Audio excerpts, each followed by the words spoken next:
জাহান্নামের আগুনে জ্বলতে জ্বলতে যখন চামড়াগুলো গোশতগুলো চলে যাবে, রব্বুল আলামিন নতুন করে চামড়ার গোশত গায়ের মধ্যে ফিট করে দিবে। ওই চামড়া গোশত আবার ঝলসাবে, আবার ফিট। আযাবটার মজা যেন ভালো করে টের পায়। একের পর এক শাস্তি শুরু এবার জাহান্নাম।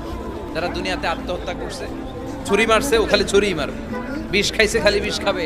যে মেয়েগুলো ওড়নায় গলা পেঁচিয়ে এই আত্মহত্যা, তারা জাহান্নামের রশিতে আর ওড়নায় খালি আত্মহত্যা করতেই থাকবে। যারা স্মার্টফোনের ভিতরে ইন্ডিয়ান নায়িকাদের কোমর দোলানো ডান্স দেখেছে, অশ্লীল ভিডিও দেখেছে, জাহান্নামের গরম শিক চোখের ভেতরে ঢুকিয়ে দেওয়া হবে। যারা মিথ্যা বলতো, ওদেরকে এক লাইন জাহান্নামের ছুরি দিয়ে কুচি কুচি করে জিব্বাটা কাটা হবে। অন্যের জমি মেরে খেয়েছে এরকম টাকায় তাছাড়া নাই, সাত জমিন ওর কাঁধে তুলে দেওয়া হবে। এবার কারে কর গিবত করে চগল খড়ি আছে না নাই, তাদেরকে আল্লাহ জাহান্নামের তামা দিয়ে নখ বানায় দিবে, আগুন ঝরবে ওটা থেকে।